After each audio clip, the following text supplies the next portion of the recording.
चलें? आज एकादशी है, आपने कहा था कि चलेंगे ना? आप चल रहे हैं ना? तुम जाओ, हम ना आ पाएंगे। ये क्या कह रहे हैं आप? चलिए ना, हम पंडित जी से बोले थे कि हम सब आएंगे। रिंकू, अभी बेटा जल्दी करो, मंदिर जाना है। अभी वो अम्मा के पास है। तुम तो जानती हो आज के दिन अम्मा की क्या हालत होती। हाँ हमें पता है। समझती काहे नहीं हो तुम शायद भूल रही हो आज ही के दिन अम्मा की जिंदगी में भूचाल आया था और अम्मा को इस वक्त हमारी बहुत ज्यादा जरूरत है। हम भूले नहीं हैं, अम्मा के लिए ही तो मंदिर जा रहे हैं ना हम। चलिए ना। ठीक है, हम अम्मा के साथ कुछ देर रुकते हैं। तुम रिंकू को लेकर मंदिर पहुंचो, हम अम्मी को लेकर पहुंचते हैं। ठीक है, पर जल्दी आइएगा। चलो बेटा, भैया पापा के साथ आएंगे।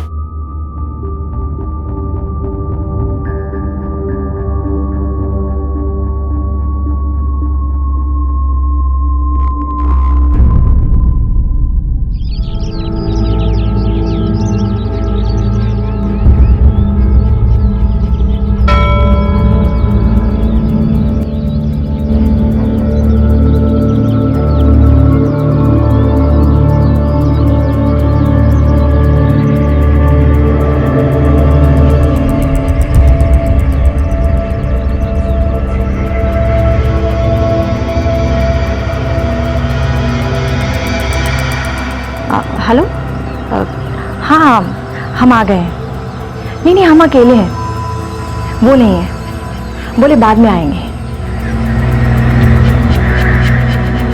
हाँ ठीक है।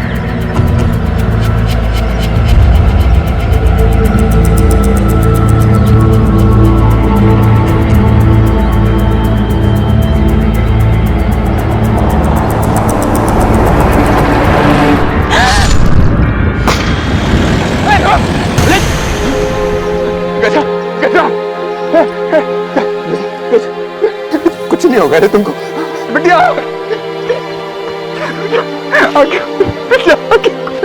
बेटा पापा है ना, कुछ नहीं होने देगा, कुछ नहीं।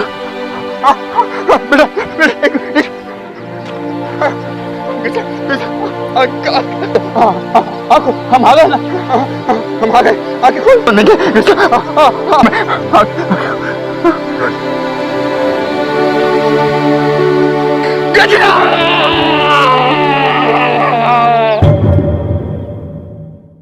एक शांत सुबह मंदिर की ओर जा रही गजरा शुक्ला और उसकी नन्ही बेटी रिंकू शुक्ला का किसी ने बेरहमी से कत्ल कर दिया।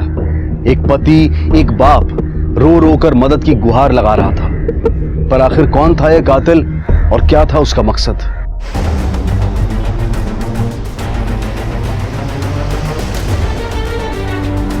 काले जा रहा है तुम्हें, काले जा रहा है नहीं जानेंगे तुम्हें, कैसा आके खोल दे, कैसा नहीं जानेंगे तुम्हें, काले जा रहा हूँ नहीं जाने, कैसा किसी को नहीं छोड़ेंगे, कैसा काट डालेंगे एक को, अम्मा उसको मत ले जाने दो, कैसा कुछ नहीं होने देंगे तुम्हें, कैसा एक को काट डालेंगे, कैसा एक को काट डालेंगे, छोड़ो हमको, कैसा किसी को नहीं छोड़ेंगे, कैसा किसी को नहीं, किसी को एक को।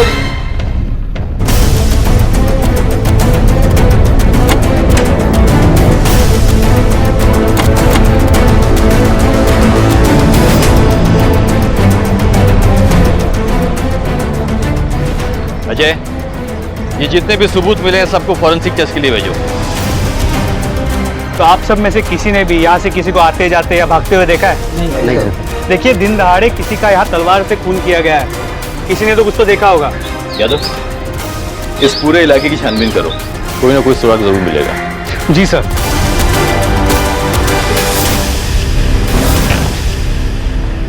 वैसे भी वहां कोई मिला नहीं जो वारदात के वक्त वहां मौजूद था। वीरेंद्र शुक्ला की पत्नी अपनी बच्ची को लेकर मंदिर जा रही थी, लेकिन मंदिर वो नहीं गई, मंदिर के पीछे के इलाके में गई। अब सवाल ये उठता है कि वो खुद से मंदिर के पीछे के इलाके में गई या फिर उसको वहां कोई खरीद के ले गया जबरदस्ती। सर ऐसा लगता तो नहीं है, क्योंकि मंदिर के आसपास की जमीन गिरी थी। अगर कोई उन्हें जबरदस्ती ले जाने की कोशिश करता तो उन्हें घसीटे जाने के निशान होते, और ऐसे कोई निशान तो थे नहीं, और ना ही उनके पास इतना वक्त था कि वो निशान मिटा सके, क्योंकि अगर वो कोशिश करते तो कुछ और निशान बन जाते।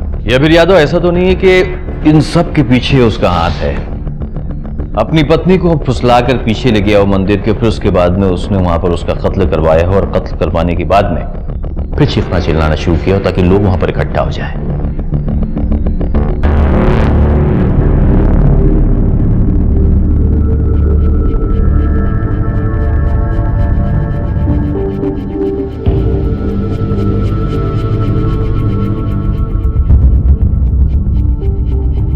गजरा, हमारी बिटिया, अम्मा, आराम करो। अम्मा गजरा। आप जरा बच्चे को लेके बाहर बैठिए। इंस्पेक्टर साहब, हमें अपनी बीवी और बेटे के पास होना चाहिए था। तुम्हारी पत्नी और बच्ची की लाश को पोस्टमार्टम के लिए भेज दिया गया है। सब आपसे विनती करते हैं, एक बार हमें उनको देखने दीजिए। उनके अंतिम संस्कार के लिए आप बैठिए। देखो वीरू, तुम चाहते हो ना कि तुम्हारी पत्नी की आत्मा को शांति मिले, तो तुम पुलिस की मदद करो, उन मुजरिमों को पकड़वाने में मदद करो जिन्होंने तुम्हारी पत्नी पर हमला किया था। सबसे पहले तुम ये बताओ कि तुम्हारी पत्नी मंदिर गई थी और थोड़ी देर के बाद में तुम मंदिर पहुंचे उसके पीछे, वो भी अकेले, और अपने बच्चे को भी साथ में लेकर नहीं गए। क्यों? साहब, हमारी अम्मा की तबीयत खराब थी। आज एकादशी है, आपने कहा था कि मंदिर चलेंगे। हम अम्मा के साथ कुछ देर रुकते हैं, तुम रिंकू को लेकर मंदिर पहुंचो, हम मम्मी को लेकर पहुंचते हैं। हमारा जो बिटवा है वो का हमारे अम्मा से बहुत ज्यादा लगाव, इसलिए हमारे बिटवा को अम्मा के पास छोड़ के निकल गए थे। चलो मान लेते कि तुम्हारी अम्मा की तबीयत खराब थी, तुम अपने बेटे को नहीं ले जा पाए, लेकिन सवाल ये उठता है कि तुम अपनी पत्नी के साथ में क्यों नहीं गए? थोड़ी देर के बाद क्यों उल्टी मारी? अभी कहाँ सवाल, आप लोग शक कर रहे हैं हम पे। शक करना हमारा काम है, जितना सवाल तुमसे किया जाए उसका जवाब दो। सब हम अपनी पत्नी से कहे थे कि हम थोड़ी देर बाद आते हैं, हमारी अम्मा को हमारी जरूरत थी, इसलिए हम थोड़ी देर बाद गए। अब ये कौन अपराध है का? तुमने अपनी पत्नी के कातिलों को अपनी आंख से देखा था? कौन थे वो? शकल नहीं ना देख पाए ना साहब।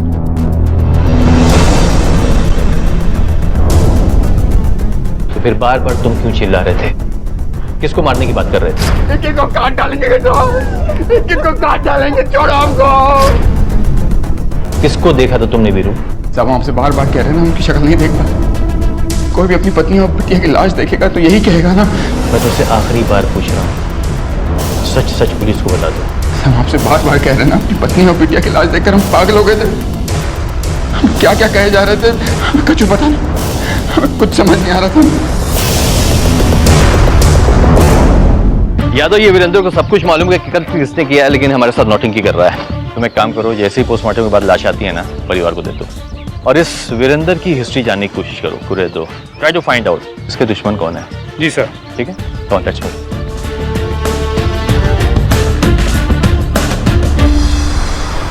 सर, इस वीरेंद्र शुक्ला की 10 साल पुरानी कहानी खोज निकाली है।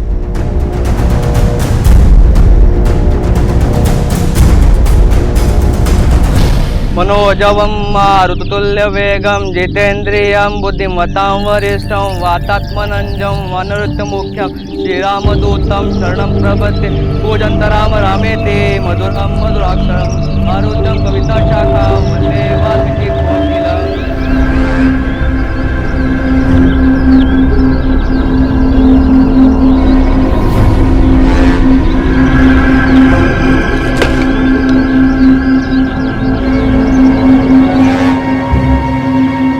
आप चिता को आग दीजिए। नहीं पंडित जी, बाबूजी के आने के बाद।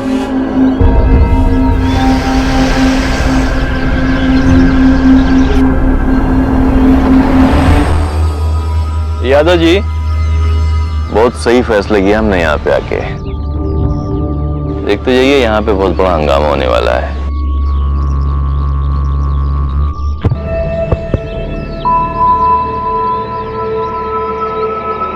अपने मन पे काबू रख, मर्द है तू।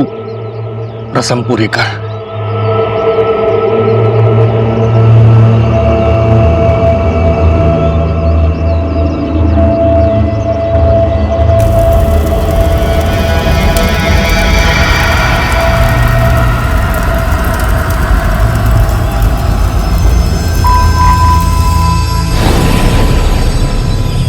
जान से मार दूंगा तुम लोगों को। तुम लोगों ने मेरी बीवी को मारा है। होश में अभी रहो, हमने किसी को नहीं मारा है। रिश्तेदार होने के नाते हम यहाँ तेरा दुख बांटने के लिए आए हैं। कोई जरूरत नहीं तो बांटने की। जाओ मुझे मारेगा, मुझे मारेगा, मुझे मारेगा तू।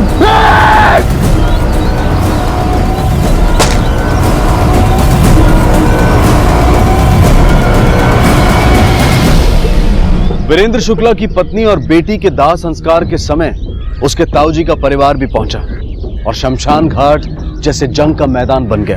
अंतिम संस्कार के लिए उसके पिता यशवंत को भी जेल से रिमांड पर बाहर लाया गया था, लेकिन वीरेंद्र के पिता यशवंत को जेल किस जुर्म के लिए हुई थी और आखिर ऐसी क्या दुश्मनी थी इन दोनों परिवारों के बीच? हमारी समझ में नहीं आ रहा कि आप हमसे काहे सवाल जवाब कर रहे हैं। हमारा कोई हाथ नहीं है इस कत्ल में। पता लगा लेंगे हम कि किसका हाथ है और किसका नहीं। बाबूजी, अब काहे ये सब बोल रहे हैं? हम कुछ छुपा रहे हैं का? अरे पूछने दीजिए ना जो पूछना चाहते हैं। देखिए सर, हम इनके दामाद हैं। इनके और वीरेंद्र भैया के बाबूजी दोनों के बीच में बहुत ही अच्छे संबंध थे। ये ताऊ हैं वीरू भैया के। पर जब दोनों परिवारों के बीच में जमीन को लेकर विवाद हुआ तो बवाल खड़ा हो गया।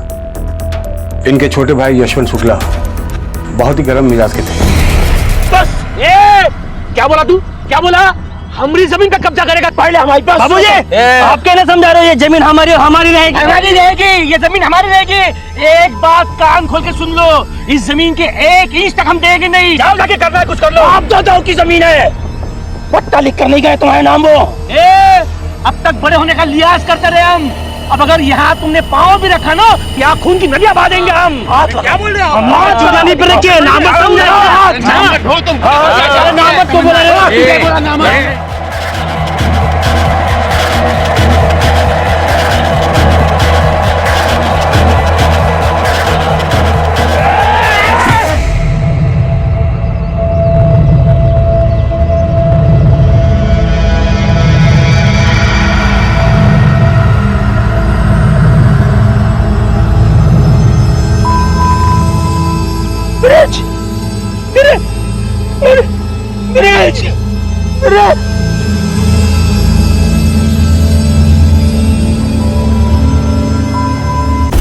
हमरे छोटे दादा हमरे ही बाबूजी को मार दिए, हमरे ही आंखों के सामने।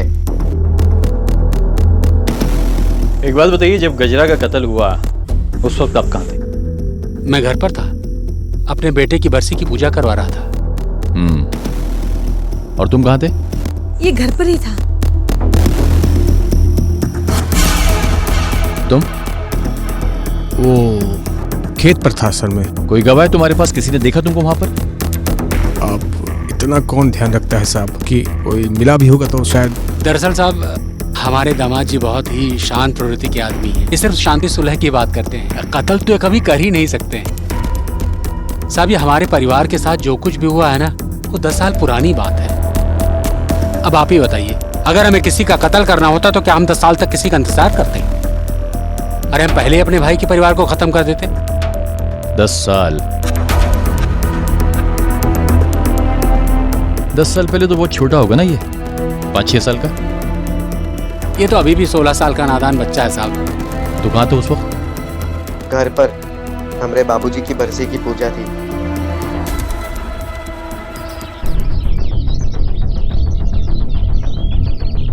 तुम्हारी पत्नी के कत्ल को लेकर हमें किसी पर शक है। अम्मा अभी को लेकर अंदर जाओ। चलो। इसे ध्यान से देखो, ये है वो आदमी। हमने इस आदमी के सारे रिकॉर्ड्स निकाल लिए हैं। जिस वक्त तुम्हारी पत्नी का कत्ल हुआ, ये आदमी उसी एरिया में मौजूद था और यही वो आदमी है कि अपनी पत्नी के अंतिम संस्कार के वक्त तुमने इस पे गोली चलाई थी, याद है?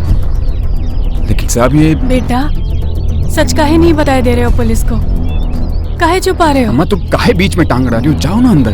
कितनी बार तुमको समझाए हैं, कानून अपने हाथ में मत लो। इससे कुछ नहीं हासिल होना है। तुम्हारी पत्नी भी तो यही चाहती थी ना। अम्मा तुम देखो वीरेंद्र शुक्ला, अगर तुम इस वक्त आजाद घूम रहे हो और अपने आप को सलाखों के पीछे नहीं पा रहे हो तो सिर्फ इसलिए कि सरजू ने तुम्हारे खिलाफ कंप्लेन नहीं की थी।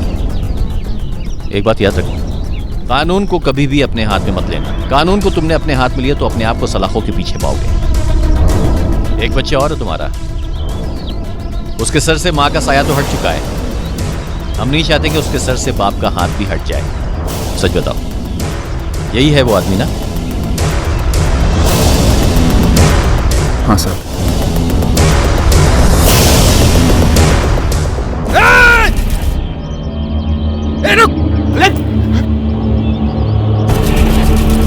साहब वो सरजू ही था, लेकिन साहब ये हमारे परिवार का आपसी मामला है। आप इसमें दखल ना दे तो ही अच्छा है। हम जानते हैं इस सब केसेस को हमें कैसे हैंडल करना है, और वैसे भी आप लोगों की फौज पर हमें बिल्कुल भी विश्वास नहीं है। 10-15 साल ये केस कोर्ट कचहरी में चलेगा, उसके बाद हमारा फैसला आएगा हमारी मौत के बाद। आप तो इस केस को बंद ही समझिए तो अच्छा है। जो करना है हम खुद ही कर लेंगे। ऐसी गलती करने की कोशिश भी मत करना। याद रखना, तुम पर और तुम्हारे परिवार पर हमारी नजर है। अगर सरजू मुजरिम है तो कानून उसे सजा देगी। अरे साहब ये क्या कर रहे हैं साहब? ये क्या कर रहे हैं साहब? हमारे दामाद जी जैसा शरीफ इंसान दूसरा कोई है नहीं साहब। देखा दादाजी, वो लोग अभी भी हमसे बदला ले रहे। ये लोग को ना घर से खींच के निकालेंगे ना हम लोग। चुप समझाइए इसे जी। अपनी हद में रहेगा तो आपके लिए और आपके परिवार के दोनों के लिए अच्छा होगा जी। लेकिन साहब ये तो बड़ी अजीब बात है ना, हमारे परिवार का किसी भी खून से कुछ लेना देना नहीं है, और आप लोग है कि हमारे पीछे हाथ धोकर पड़े हुए हैं। बाबूजी, जब हमने कुछ किया ही नहीं तो डर काहे का? अब शांत हो जाइए, पुलिस को अपना काम करने दीजिए। क्या होगा, रखेंगे 2-4 दिन अंदर हमको? सच एक ना एक दिन तो बाहर आ ही जाएगा ना। चलिए साहब, ले चलिए हम। आप लोग हमारी बात पर भरोसा काहे नहीं कर रहे हैं? हमारा हाथ नहीं है इस मर्डर में। बेवकूफ समझता है पुलिस वालों को। पक्का सबूत है हमारे पास। जिस वक्त ये हादसा हुआ तू उस वक्त अपने खेत में नहीं था, मंदिर के कहीं आस-पास था। सजू देख, तू सच सच बता दे, वरना मैं अगर अपने हिसाब से पूछूं तो ये बहुत भारी पड़ेगा। लेके जा सच बताते सब, हम सच बताते सब। ये सच है कि हम मिलने वाले थे गजरा भाभी को, पर हमारी मिलने की वजह कुछ और थी साहब। जमीन का एक टुकड़ा की वजह से दोनों परिवार दुश्मन बने थे, और वो जमीन ना हमारी ना उनकी। क्या फायदा उस जमीन का? ना हमारे काम आ रही थी ना उनके काम आ रही थी। हम और गजरा भाभी इसी कोशिश में थे कि कैसे भी करके वीरू भैया को समझाए, राजी करे कि समझौता हो जाए साहब। बस पर उस दिन हमको फोन आया साहब गजरा भाभी का। हेलो, हम आ गए हैं।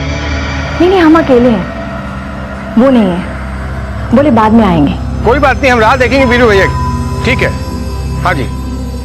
सच बात यही है साहब, हमारे बीच बात हुई थी मंदिर के पीछे मिलने की। और तू पहुंच नहीं पाया?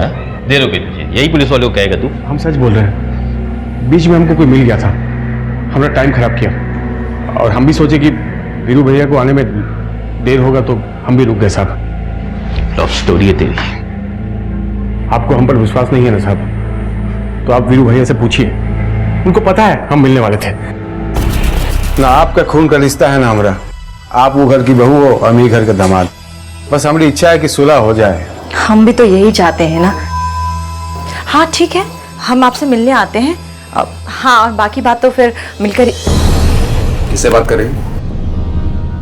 वो हाँ? नहीं। हाँ?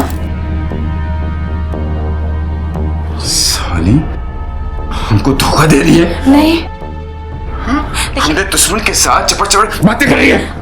आप गलत समझ रहे हैं। मैं गलत समझ रहा हूँ? हाँ? मैं गलत समझ रहा हूँ? देखिए, मैं तो सबका भला ही चाहती हूँ ना। चाहती? क्या भला चाहती तू? हाँ? देखिए, आप गलत समझ रहे हैं। गलत समझ रहा हूँ। आप समझ रहे हैं। गलत फहमी होगी उनको, वो सोचे कि हम प्रेम वेम के चक्कर में फांस लिए उनके जोड़ों को। तो तेरी आशिकी के बारे में वीरू को सब कुछ पता चल गया? गलत समझा था साहब, अकल के एकदम आधे हैं वो। एक बार खोपड़ी सरक गई तो गई। साहब गजरा ने हमारे अलावा किसी की तरफ आंख उठा के जिंदगी में नहीं देखा। वो मैं धोखा नहीं दे सकती साहब। हाँ, एक बात हो सकती है साहब, सरजू अपनी जान बचाने के वास्ते हमारी पत्नी के बारे में कोनो मनगढ़ंत कहानियां सुना रहा हूं। हमें अपनी बीवी पर पूरा भरोसा है साहब, वो हमसे बहुत प्यार करती थी। सर ऐसा नहीं लगता कि ये वीरेंद्र सच कह रहा था? यादव जी, सच्चा प्रेम करने वाले दिखावा नहीं करते हैं, ऐसा छाती पीट पीट कर रोते नहीं है। सर ये भी तो हो सकता है कि अपने ऊपर लगे इल्जाम से बचने के लिए सरजू ने ये नई कहानी हमारी तरफ सरका दी हो, ताकि हमारा शक वीरेंद्र की तरफ जाए। But possible. अभी सरजू अपनी हिरासत में है ना, इसको तोड़ो।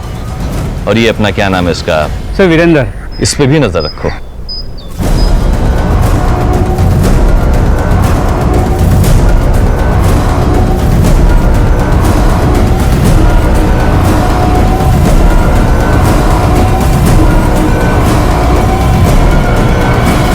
बजरंग शुक्ला का दामाद सरजू अब भी पुलिस की हिरासत में था, लेकिन फिर भी पुलिस को शक था कि कहीं इस पूरे घटनाक्रम का सूत्रधार वीरेंद्र शुक्ला तो नहीं।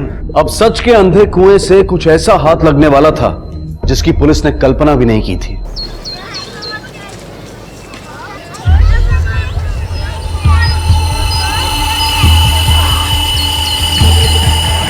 रुको रुको रुको, बच्चे को कहां ले जा रहे हो? छोड़ दो उसे। रुको रुको रुको। क्या कर रही है ये पुलिस? क्यों चिल्ला रहा है? क्या कर रहे हैं आप लोग? हमारे बेटवा को अगवा कर लिया गया है, कभी भी मार सकते हैं उसको। हाथ पर हाथ धरे बैठे हो आप। क्या बात है, क्यों चिल्ला रहा है? कच्चू नहीं कर सकती ये पुलिस, कच्चू नहीं कर सकती। अब जो करेंगे हम भी करेंगे। आवाज नीचे कर। पुलिस स्टेशन ये बता, कहां से अगवा हुआ तेरा बच्चा? साहब हमारी बीवी को मार डाला, हमारी बच्ची की जान लिया, हमारे बेटवा है ऊपर। नहीं साहब, कुछ नहीं, कुछ भी नहीं मिला। साहब हम पर भरोसा कीजिए, हमने नहीं उठवाया अभी को, और फिर हम क्यों उठवाएंगे साहब? वो तो हमारा पोता है साहब। कौन उठवाया और बच्चा कहाँ है ये तो हम पता लगा ही लेंगे।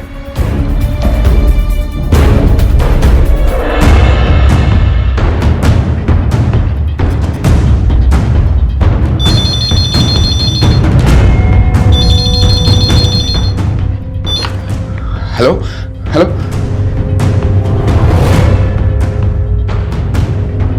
देखिए हम आपके आगे हाथ जोड़ते हैं, आप हमारे बेटे को कुछ मत कीजिए।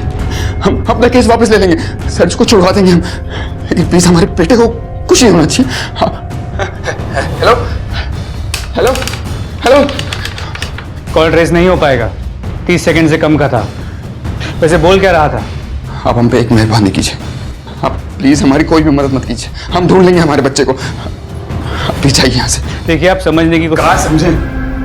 किस बात का इंतजार कर रहे हैं? हमने बेटवा का पार्सल घर भेजा, उसका एक और लाश का इंतजार कर रहे हैं। अरे बेटा शांत हो जाओ, इतना गुस्सा ठीक नहीं है। हाँ ठीक है, ले आओ। सर बजरंग शुक्ला फैमिली के अपडेटेड फोन रिकॉर्ड्स आ रहे हैं। वक्त हमारे पास बहुत कम है यादव, बच्ची की जान को खतरा, अगर हमें फोन रिकॉर्ड्स नहीं मिले तो हम कुछ नहीं कर पाएंगे। लेकिन अब तो ये बात भी क्लियर है कि वीरेंद्र शुक्ला का इस मर्डर में कोई हाथ नहीं है। लगता तो सही यादव, लेकिन सर आपको अभी भी उसी पे शक है? Sir phone records.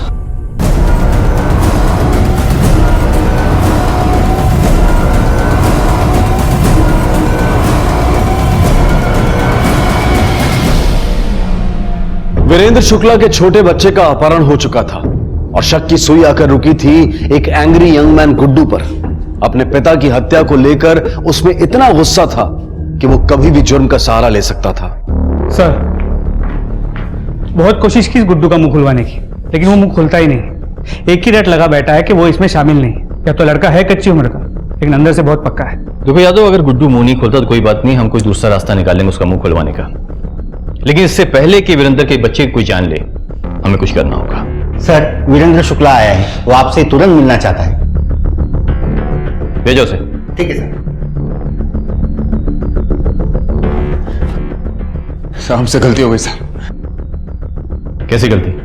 साहब उस दिन हमले में सरजू शामिल नहीं था साहब, बहुत बड़ी गलती हो गई। देखो वीरू, डर के मारे ऐसा कुछ मत कर बैठना जिसकी वजह से। काहे का डर साहब? साहब हम उनसे कौन शिकायत नहीं है, हम अपना केस वापस लेना चाहते हैं।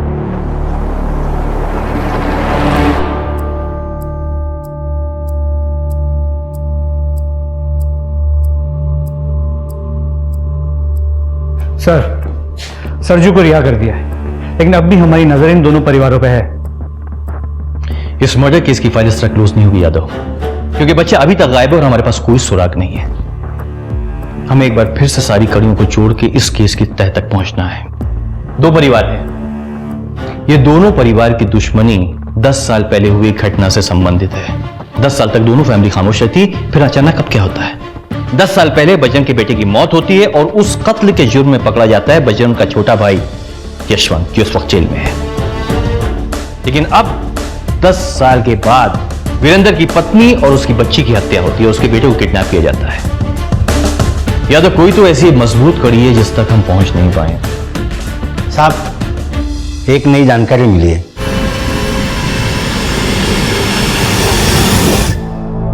बिटुआ, बाबू जी, इन सब में एक बात अच्छी हुई कि आप घर वापस आ गए। बस अब अभी का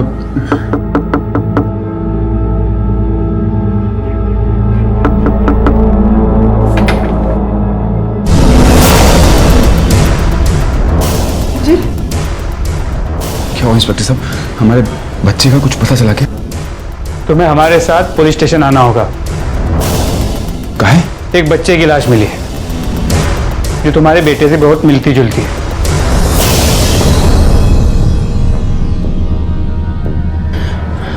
नहीं इंस्पेक्टर साहब, ये हमारा बेटा नहीं है। तुम जा सकते हो, जैसे ही कुछ पता चलेगा तुम्हारे बेटे का तो खबर कर देंगे। आपसे ना हो पाएगा, हमको विश्वास ही नहीं रहा पुलिस पे। आप भूल जाइए, हम खुद ढूंढ लेंगे अपने बच्चे को।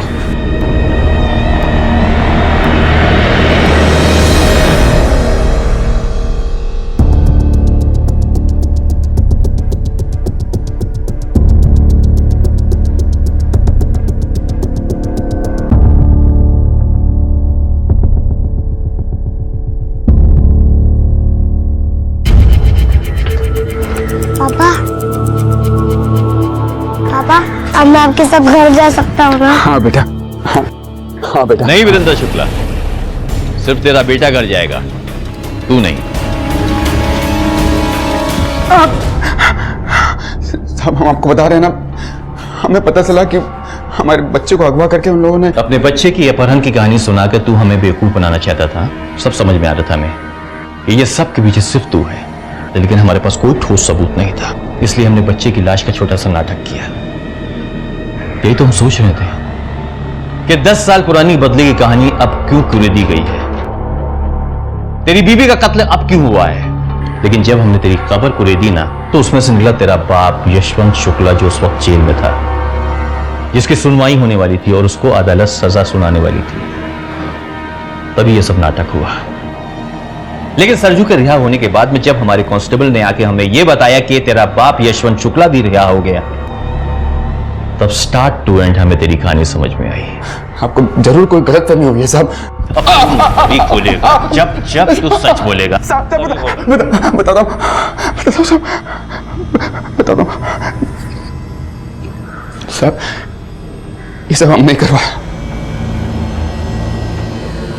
हमने अपने ताऊजी को समझाने की बहुत कोशिश की, बोला कि केस वापस ले लो, लेकिन वो मानते ही नहीं थे। फिर आखिरी बार जब हमने उनसे मुलाकात की तो ताऊजी, आप अपना केस वापस ले लीजिए। हमारे बाबूजी को 10 साल हो गए जेल में बंद हुए। इतनी लंबी सजा तो काट चुके हैं, कीमत चुका दी उन्होंने। आप तो जानते हैं जो कुछ भी हुआ वो एक सोचा समझा मर्डर नहीं था, गुस्से में एक किया गया एक हादसा था। अच्छा, हमने अपना बेटा खोया है, उसे तो सजा मिलनी ही चाहिए। सड़ने उसे जेल के अंदर तुम लोगों से दूर। ताऊ जी, हम समझ रहे हैं आप क्या कहना चाह रहे हैं, लेकिन उस दिन जो भी हुआ वो कहा सुनी में हो गया था, उसमें कुछ निश्चित। तू भूल सकता है क्योंकि वो तेरा चचेरा भाई था। मैंने अपनी औलाद खोई है। ठीक है ताऊ जी, हम अपने बाबूजी के लिए कुछ भी कर सकते हैं। बताइए क्या कीमत चाहिए आपको? देखिए, हमारी तरफ से एक जान गई, जमीन हाथ से गई, बस उतना मुआवजा दे दीजिए, केस वापस ले लेंगे। ठीक है, कितना मुआवजा चाहिए आप लोगों को? साहब हमने सोचा कि वो लोग 4-5 लाख मांगेंगे, लेकिन जब सरजू ने मुंह खोला तो 40 लाख। 40 लाख? धामाजी, इतना तो सब कुछ बेच कर भी हम नहीं ला सकते हैं। देखिए, चाचा जी की रिहाई की इतनी कीमत तो बनती है भाई। अब फैसला आपके हाथ में है, बस चलिए बाजी।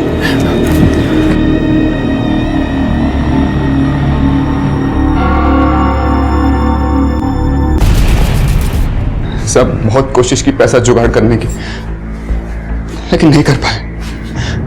उधर बाबूजी की तारीख भी नजदीक आ रही थी, बहुत परेशान थे बाबूजी। वो घर वापस आना चाहते थे। क्या कहते कि आपकी रिहाई के लिए हम कछु ना कर पाए। हम जानते थे भैया केस वापस नहीं लेगा। कहा सोचा तू हाथ पांव जोड़ेगा तो तेरे ताऊ जी मान जाएंगे? तो आज आप ही बताइए हम क्या करें। भाजी, हम आपके लिए कुछ भी कर सकते हैं।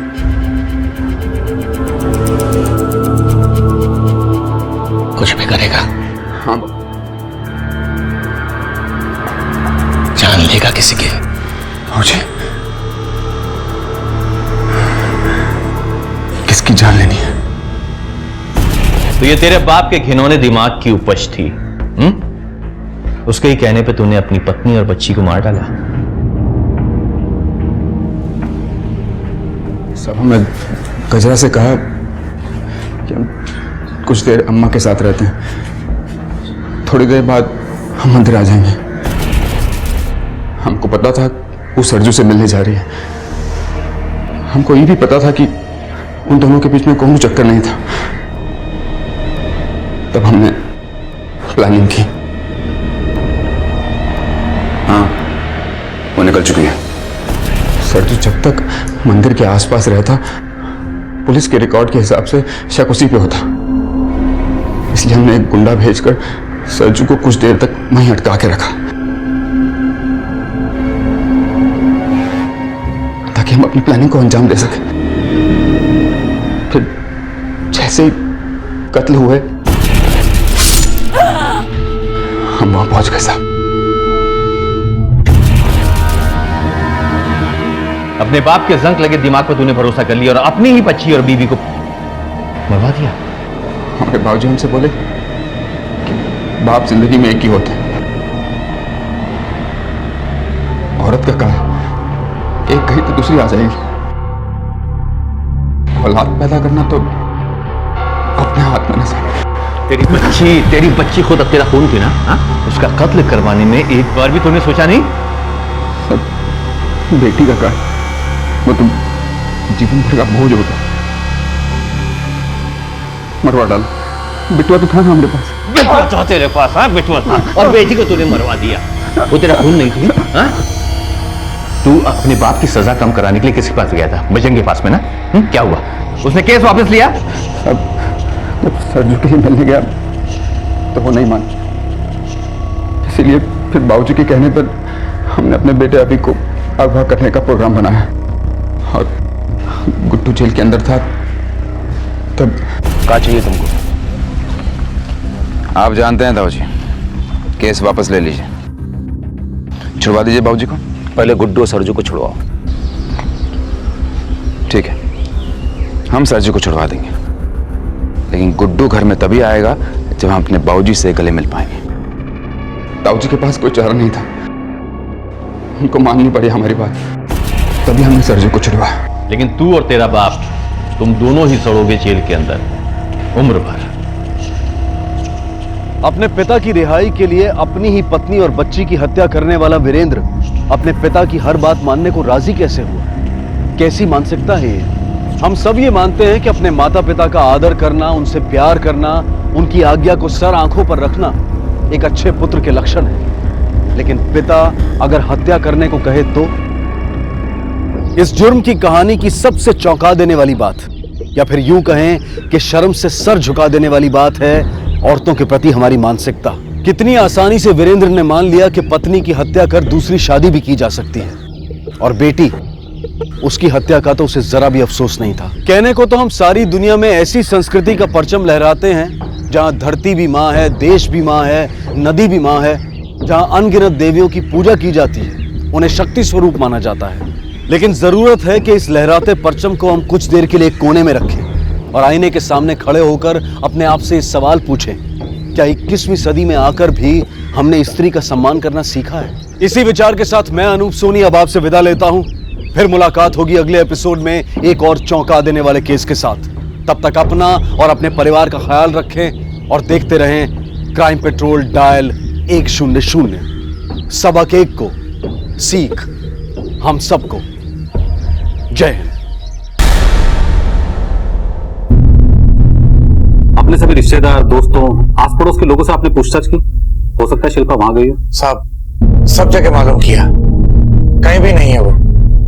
कल स्कूल के बाद किसी ने देखा भी नहीं। कितने साल की आपकी बेटी? साहब, पिछले महीने वो 15 बरस की हुई, लेकिन वो हमारी बेटी नहीं, भांजी है। मतलब हमारी बेटी के जैसे ही है। लेकिन आप लोगों के साथ क्यों रहती है? मतलब उसके माता पिता कहाँ हैं? साहब, उसके माँ बाप एक्सीडेंट में ऑफ हो गए थे, तब से वो हमारे साथ ही रहती है। दरअसल उसका पालन पोषण करने वाला कोई है नहीं। कितने साल से आपके साथ? साहब, जब वो 6-7 बरस की थी तब से हम लोग ही उसके देखभाल करते हैं। आप लोगों को सबसे पहले कब पता चला कि शिल्पा गायब है? कल रोज की तरह स्कूल गई थी। वैसे तो मेरा बेटा भी उसी स्कूल में पढ़ता है, दोनों साथ स्कूल जाते हैं। पर कल बेटे को बुखार था तो वो अकेली गई। स्कूल से आने के बाद वो खेलने चली गई, तब से नहीं लौटी। सर, इनसे शिल्पा की पूरी डिटेल लो। रेलवे स्टेशन, बस स्टॉप, आसपास के सभी थानों में शिल्पा की फोटो भेजो। हो सकता है वहां से कुछ पता चले। और हाँ, आस पड़ोस में सब जगह पूछताछ करो।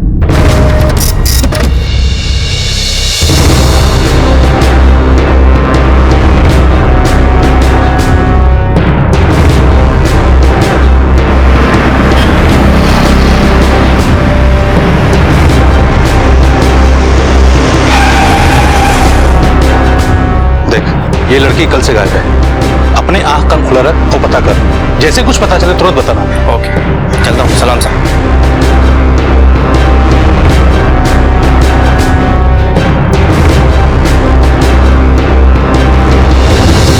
ये जैन सुरवे के परिवार को कब से जानते हैं? हम लोग यहाँ 4-5 साल से रहते हैं साहब, तभी से जानते हैं। और शिल्पा, आखिरी बार कब देखा था उसको? मोहल्ले में रहते तो आते जाते लोग दिखते ही रहते हैं। कोई खास बात जो हाल फिलहाल में नोटिस की हो आपने? कुछ हुआ था क्या? वो जो शारदा है ना, वो शिल्पा पे हमेशा ही चिल्लाती रहती है। आसपास के लोगों से पूछताछ करने पर हमें पता चला है कि आप लोगों का शिल्पा के साथ कुछ जमता नहीं था। नहीं साहब, ऐसा कुछ नहीं है। शिल्पा को अपनी भांजी की तरह नहीं, बल्कि बेटी से भी बढ़कर प्यार करते हैं। लेकिन शारदा जी, हमने तो सुना है कि आप हमेशा उसे डांटती रहती थी, अक्सर उसे नाराज रहती थी, यहाँ तक कि शिल्पा के गायब होने से पहले एक दिन आपने उसके साथ झगड़ा भी किया था। अब बच्चे तो बच्चे ही हैं साहब, शैतानियां तो करते ही हैं, तो कभी कभी गुस्सा आ जाता था बस। अब देखिए ना, उस दिन रश्मि को लड़के वाले देखने आए थे।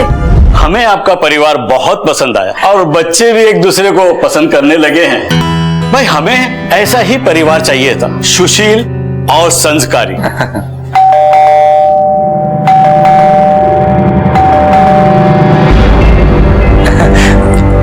बेटा खोलो। 2 घंटे से बेल बजा रही हूँ, तुझे सुनाई नहीं देता? अंदर था कि बाहर था?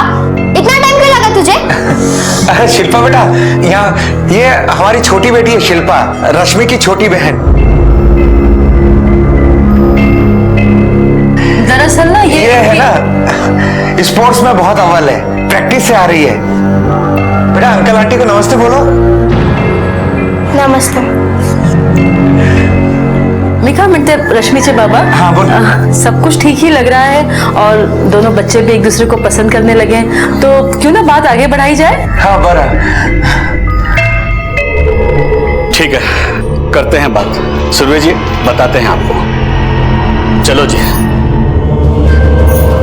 जी नमस्ते।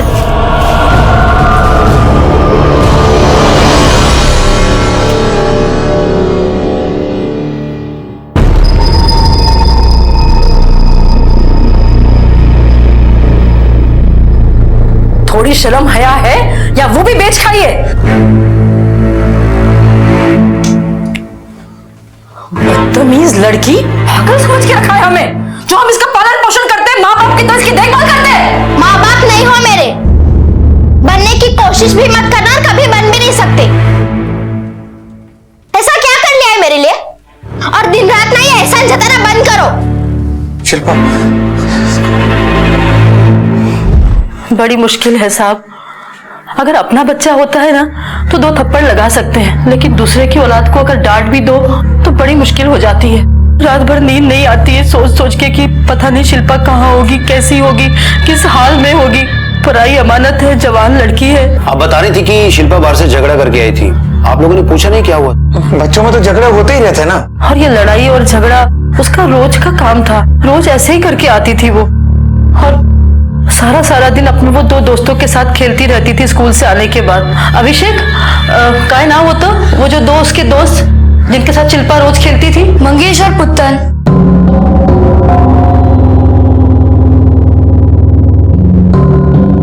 एक मिनट बेटा, एक मिनट। ये आप लोग में मंगेश और पुत्तन कौन है? सर वो लड़की जैसी नहीं है, वह शॉट मारती है। हम तो उसके साथ मैच रखने में भी डरते हैं। परसों मिली थी तुम लोग को शिल्पा? परसों नहीं आई थी, लेकिन उसके एक दिन पहले आई थी, मैच था हमारा। वो दिन शिल्पा का किसी के साथ झगड़ा हुआ था? हाँ सर, वो अमय है ना, उसके साथ उसका झगड़ा हुआ था।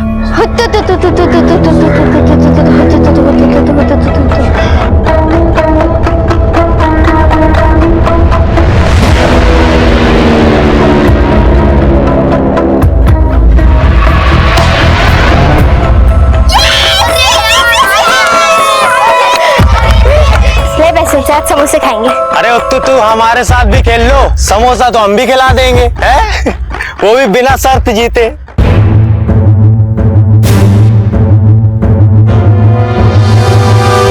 समोसे खिलाएगा? तेरा बाप हलवाई है क्या? नहीं, हलवाई तो नहीं है, लेकिन अगर तुझे समोसे खाना है तो मैं अपने पापा से बात कर सकता हूँ। क्यों भाई? औकात मेरे, वरना लात खाएगा। अच्छा चल, मैं लात भी खा लूंगा। मार ना, लात मार।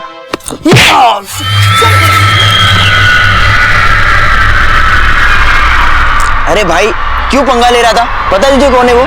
शुक्रमान, सस्ते में छोड़ दिया। बेटा, इससे पहले भी झगड़ा हुआ था क्या उन लोगों का तुम लोगों से? हाँ सर, हमारा टशन है, रोज पंगा चलता ही रहता है। कहाँ रहते हैं तीनों लड़के? सर वो वहाँ पे रहते हैं।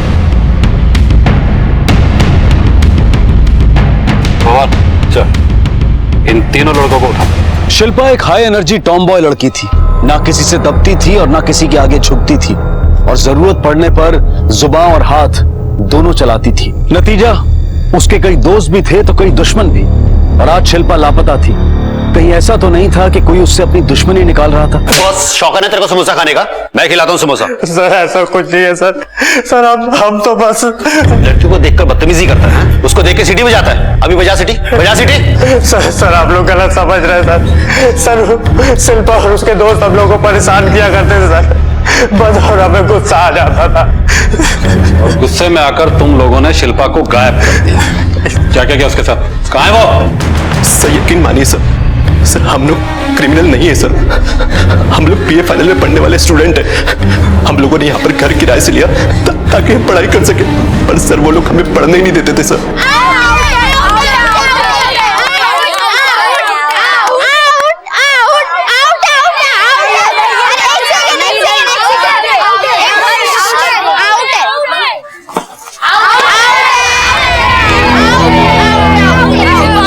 तेरी बारी है।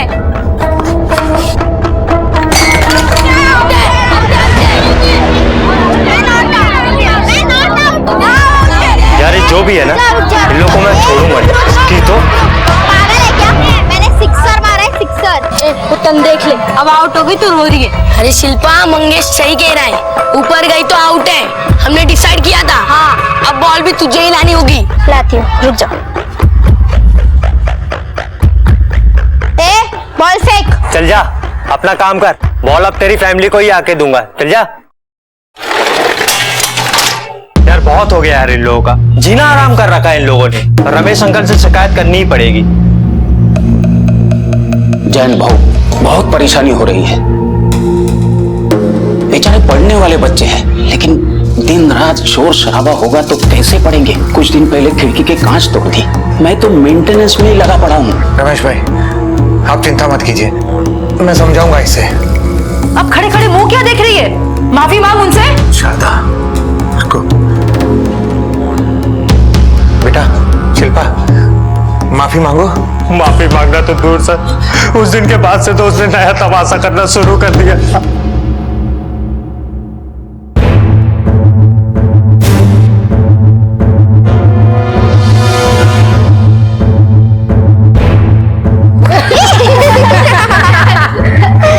ओ कलेक्टर, सॉरी।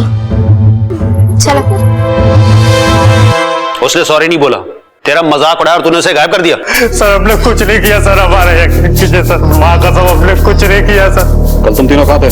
कल तो हम इंटरव्यू के लिए पुणे गए थे सर, रात में वापस आए थे। ठीक है, अभी तो मैं तुम तीनों को छोड़ रहा हूँ, लेकिन जब तक शिल्पा की कोई खबर नहीं मिल जाती, इस शहर को छोड़कर बाहर जाने की सोचना भी मत। चलो।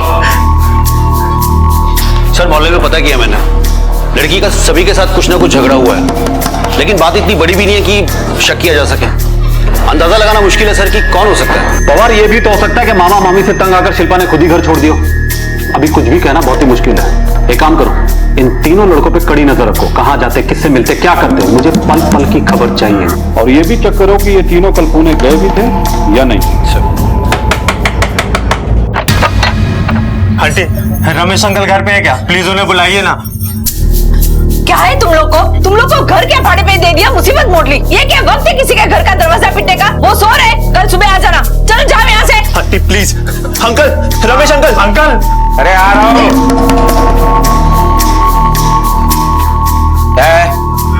क्यों चिल्ला रहे हो? रमेश अंकल जरा इधर आइए ना, मुझे तुमसे बात करनी है। प्लीज हम लोग भी हैं, चलो। बोलो क्या हुआ?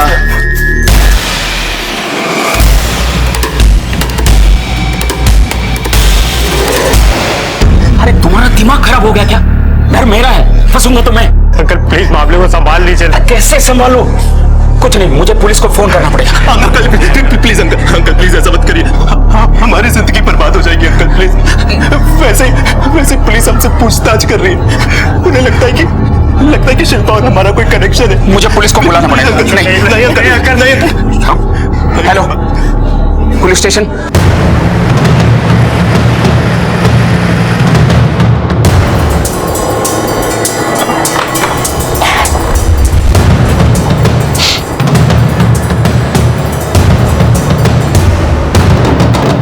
तांबे, सर निकलो बाहर।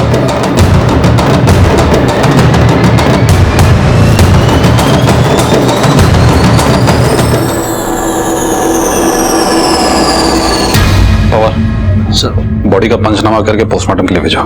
एक मुश्किल अभी आसान नहीं हुई थी कि एक और केस सामने आ गया।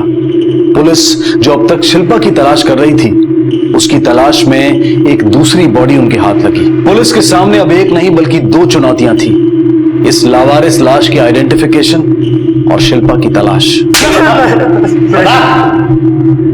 सर मैं झूठ नहीं बोल रहा हूँ, हम लोगों को तो पता भी नहीं था कि घर में लाश है सर। तुम तीनों में से सबसे पहले लाश किसने देखी? सर लाश को सबसे पहले मैंने ही देखा था।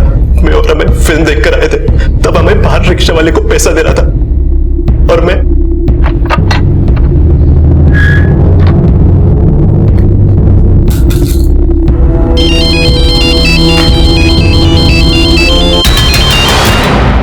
हेलो, हमें जल्दी ऊपर आ। अरे 10 रुपए छुट्टे पड़े हैं क्या? अरे भाई तू सब छोड़ दो, जल्दी ऊपर आ। और सागर को भी लेके यहाँ पर किसी की लाश पड़ी भाई। सागर तुम लोग के साथ फिल्म देखने नहीं गया था? नहीं सर, उसकी तबीयत खराब थी, वो घर पर ही रुका था। पर सर जब हम लोग फिल्म देख के आए तो सागर घर पे नहीं था, वो हम लोगों के आने के बाद आया था सर।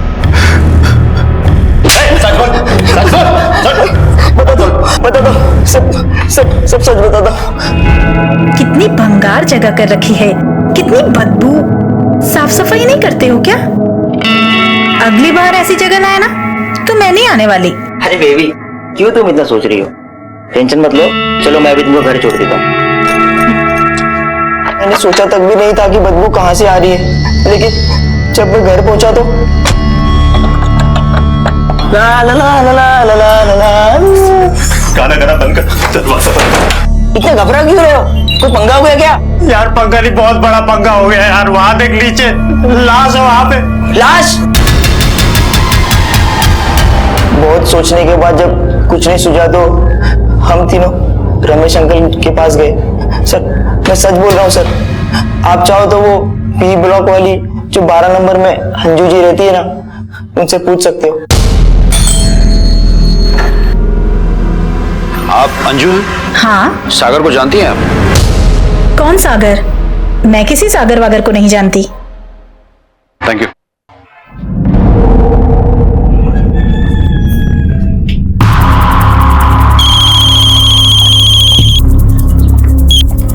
हाँ ओके सर, बच्चे की पोस्टमार्टम रिपोर्ट आ गई है सर। उसकी मौत दम घुटने से हुई है, लेकिन सर मौत से पहले किसी ने उसके साथ जबरदस्ती भी किया, सेक्सुअली अब्यूज किया। और सर ये औरत अंजू ये तो कह रही थी कि वो सागर को जानती तक नहीं। फिर सागर ने हमसे झूठ क्यों बोला सर? कहीं सागर ने नहीं पावा, हो सकता है ये औरत हमसे झूठ बोल रही हो। शादीशुदा औरतें इस तरह के रिश्ते पुलिस वालों के सामने एक्सेप्ट नहीं करेंगे। एक काम करो, सबसे पहले इस बच्चे की फोटो हर जगह सर्कुलेट करो, पता लगाओ कि आखिर ये लड़का है कौन, और इन तीनों लड़कों की मेडिकल जांच करवाओ। सेक्सुअल अब्यूजमेंट का मामला है, हो सकता है इन तीनों में से किसी ने उसके साथ जबरदस्ती की हो।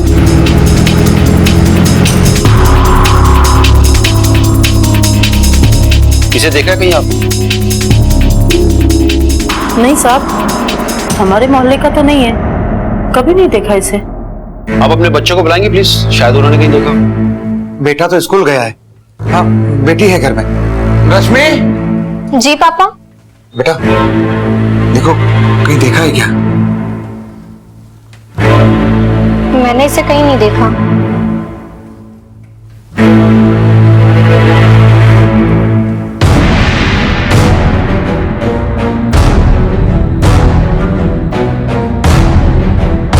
इसे कहीं देखा है? और आपने?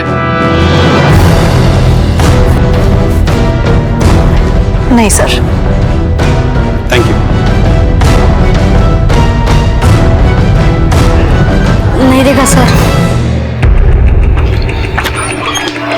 सर कहीं से कोई लीड नहीं मिली सर, बच्चों को किसी ने नहीं देखा, कोई इसे पहचानता नहीं। लेकिन सर मैंने आसपास के सभी पुलिस स्टेशन में बच्चे की फोटो भेज दी है, हो सकता है वहां से कुछ सुराग मिले, किसी ने मिसिंग कंप्लेंट लिखवाई हो। और सर तीनों लड़कों की मेडिकल रिपोर्ट नेगेटिव है, इससे साफ जाहिर है कि बच्चे के साथ इन तीनों में से किसी ने कुछ नहीं किया। पवार ये भी तो हो सकता है शिल्पा और इस लड़के के केस में कोई कनेक्शन हो। एक काम करते हैं, शिल्पा के स्कूल चलकर इस लड़के की फोटो दिखाते हैं, हो सकता है इसे वहां कोई पहचानता।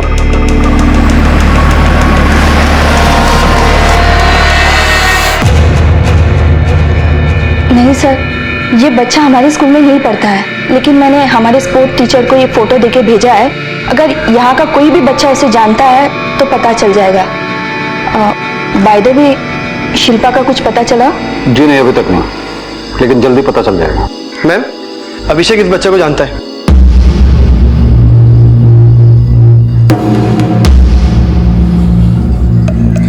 बेटा आप कैसे पहचानते हैं इसको? मैं और शिल्पा दीदी जिस रास्ते से ट्यूशन पढ़ने जाते हैं, वहाँ पे एक चाय की दुकान है, ये वहीं पे काम करता था।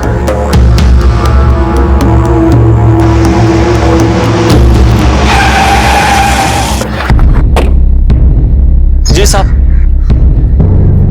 साहब ये तो छोटू है, क्या हो गया इसको? इसकी हत्या हो चुकी है। हत्या? बता सकते हो कहाँ रहता था? पास में ही झोपड़पट्टी में रहता था। इसका आगे पीछे कोई नहीं है साहब, हमारे दुकान पे कभी कभी काम भी करने आता था साहब। और इसे पहचानते हो? हाँ साहब, ये तो शिल्पा है, इसकी बहन है। ये दोनों भाई बहन इधर ही पढ़ने को आता है, और कभी कभी हमारे चाय के दुकान पे ये दोनों चाय पीने आ जाते हैं साहब। तू काम क्यों करता है? स्कूल क्यों नहीं जाता? पढ़ाई क्यों नहीं करता? ओ अंकल, तुमको मालूम नहीं है बच्चे से काम नहीं करवाते? पुलिस पकड़ के ले जाएगी। इसके खाने के लिए रोटी नहीं है, तुम पढ़ाई की बात करती हो। वैसे भी कौन सा रोज रोज हमारे दुकान पे आता है? कभी मन होता है आता है, कभी मन होता है नहीं आता है। ए इधर आ। तू पढ़ना चाहता है? हाँ, कल से मैं तुझे पढ़ाऊंगी। मैं तेरे लिए किताबें और पेंसिल ले आऊंगी, और मेरे ट्यूशन के बाद रोज 1 घंटे पढ़ाऊंगी, ठीक है? ठीक है दीदी।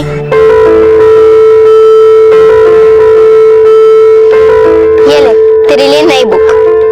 तेरा नाम बता। छोटू। मैं तेरा नाम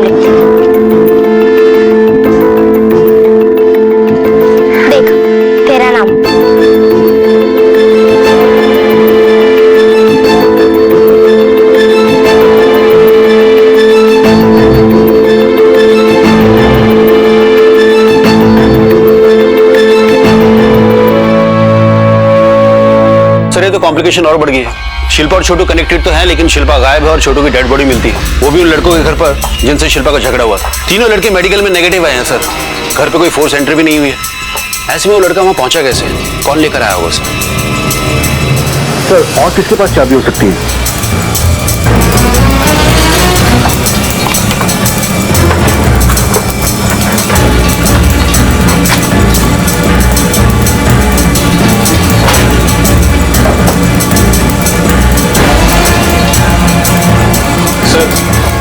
ये देखिए उसका मोबाइल, सब कुछ भरा पड़ा है इसमें। पवार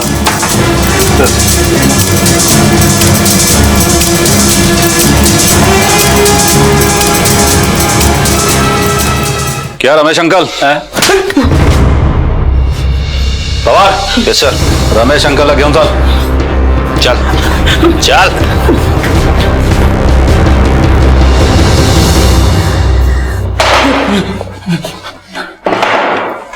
क्या रमेश अंकल? चल अब शराफत से अपनी कहानी सुनाना शुरू कर, लेकिन झूठ मत बोलना। हम तेरे मोबाइल को चेक कर चुके हैं, जिसमें उन मासूम बच्चों के साथ तेरे गंदे इरादे साफ नजर आते हैं। चल अब तोते की तरह बोलना शुरू कर दे। पता था, सब मुझे पता था कि तीनों लड़के 3 दिन के लिए पुणे गए थे। मुझे घर की मरम्मत करवानी थी, इसके लिए मैं घर देखने के लिए गया था।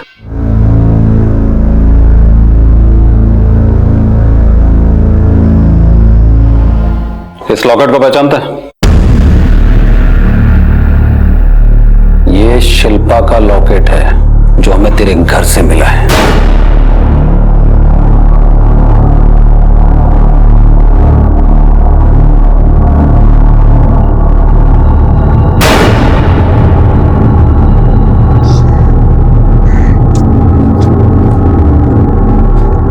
ये लड़का भी ना बोला था यहाँ आने के लिए, मेरे को लगा मैं ही लेट हो गई।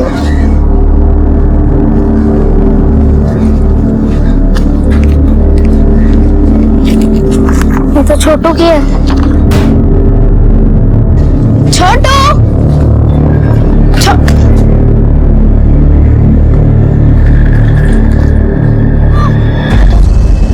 शिल्पा की आवाज सुनकर मैं खिड़की के पास गया। मैंने देखा शिल्पा घर की तरफ आ रही थी। छोटू छोटू मैंने जानबूझकर दरवाजा खुला छोड़ दिया ताकि वो आसानी से अंदर आ जाए। अभी दिन था, इसके लिए मैंने दोनों की लाशें बेड के नीचे छुपा दी और वहां से चुपचाप चला गया। किसी को कुछ भी पता नहीं चला। मैंने सोचा कि रात को आकर मैं लाश ठिकाने लगा दूंगा।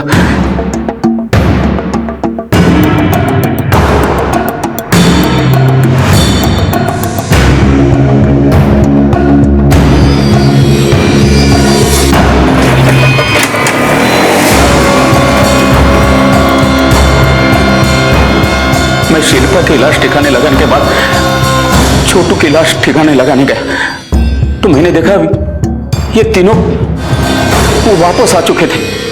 नमस्ते। नमस्ते। इसके लिए मैं छोटू की लाश ठिकाने नहीं लगा पाया। फिर मैंने सोचा कि मैं ध्यान रखूंगा, ये तीनों लड़के कहीं उधर उधर गए तो मैं लाश को ठिकाने लगाने वाला था, और अगर उसके पहले ही लाश लोगों के सामने आ गई तो भी तो सबका शक इन तीनों लड़कों पे जाता जो तेरे घर में रहते हैं।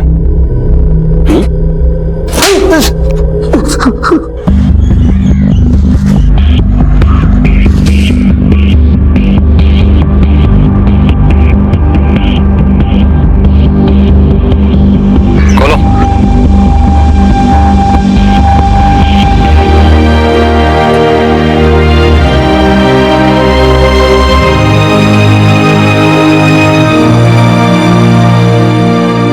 जैन जी, ये शिल्पा की चेन है, हमें रमेश के घर से मिली थी।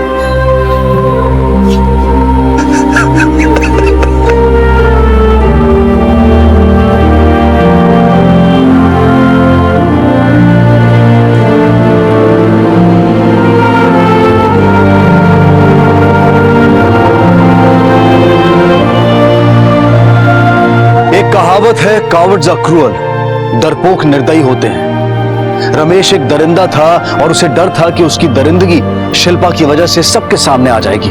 और शिल्पा एक निडर और बेबाक लड़की थी, उसके अल्लड़पन में भी एक नैतिक बल था और छोटू को उसकी पढ़ाने की मंशा भी उसकी अंतरात्मा की एक नैतिक आवाज थी। कितने दुर्भाग्य की बात है कि एक बदमाश की हवस और उसके गंदे दिमाग ने न सिर्फ एक मासूम बच्चे की बल्कि एक प्रतिभाशाली लड़की की भी जिंदगी उससे छीन ली। रमेश को आईपीसी की धारा 377 और 302 के तहत गोवा की एक सत्र अदालत ने उम्र कैद की सजा सुनाई है। अब मैं अनूप सोनी आपसे विदा लेता हूँ, फिर मुलाकात होगी अगले एपिसोड में एक और चौंका देने वाले केस के साथ। तब तक अपना और अपने परिवार का ख्याल रखें और देखते रहें क्राइम पेट्रोल डायल 100। सबक एक को सीख हम सबको।